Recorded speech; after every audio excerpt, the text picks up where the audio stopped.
ГСП онлайн. Городские новости сейчас. Внеплановый рейд по образовательным учреждениям устроил мэр Ухты Магомед Османов со своим заместителем Мариной Метелевой. Объектами осмотра стали две пригородные школы. Первой в плане проверки оказалась 13-я в поселке Дальнем.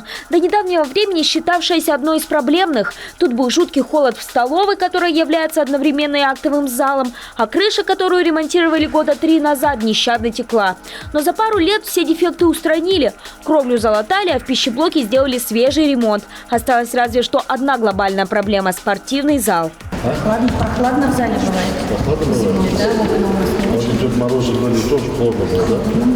Ну, занимаемся все равно. В олимпийках, все. Вы считаете, вот если вот окна поменяют, тепло здесь будет? Да. Туго тут и с количеством кабинетов, на всех не хватает. Приходится 3 классам учиться во вторую смену. Как решить этот вопрос, пока непонятно. Зато наметились пути решения проблемы с соседним долгостроем. Когда-то там должен был появиться новый учебный корпус, но в 90-х стройку заморозили. Теперь же тут место скопления молодежных компаний. Мэр констатировал: или разбирать, или дать в аренду. Желающие были пару лет назад. Тут хотели сделать пейнтбольный центр с ограждениями и охраной. Тогда бизнесу сказали нет. Теперь же этот вариант рассматривают как один из самых перспективных. По итогу осмотра Магомед Османов похвалил директора. От школы у градоначальника, несмотря на перечисленные проблемы, остались положительные впечатления, потому что все сделано по уму.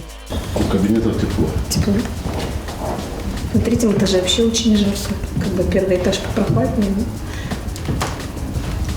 Да. Приспособлены, конечно, молодцы.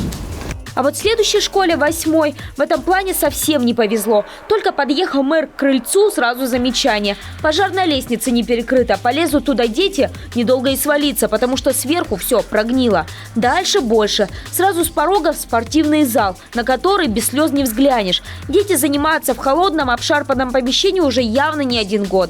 Почему все это время не принимали мер, непонятно. Без эмоций не взглянуть и на потолок. Кровля течет, разводы от воды вкупе с торчащими проводами – то еще зрелище.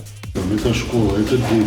Вот это вот все, не знаю, как вам его, и пожарники проверяли, и пожарники пропустили, да? Ну да.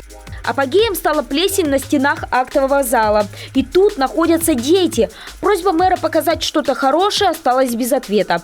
Причиной такого состояния школы он назвал элементарную бесхозяйственность. Мы были в 2 школах, они практически одинаковые, однотипные. Увидели ту школу, которая на поселке Дальнем, и видели вот эту школу. Есть ведь разница, да? Хотя вроде бы там, я бы не сказал, что, допустим, одна старее, другая моложе. Просто отношения, наверное, вот тех руководителей, которые в этих школах. Я считаю, что, наверное, то, что на таком состоянии находится, это отношение руководителей к тому объекту, который им доверен. Мысль дельная, но, вероятно, причина не только в одном директоре, но и банально в отсутствии финансирования. Ведь на ремонт одного только спортзала требуется 2 миллиона. Денежную тему, кстати, тоже не обошли. Напоследок и в той, и в другой школе мэр попросил сделать списки необходимого. То, что будет в приоритете, обещал предоставить до 1 сентября 2017 года.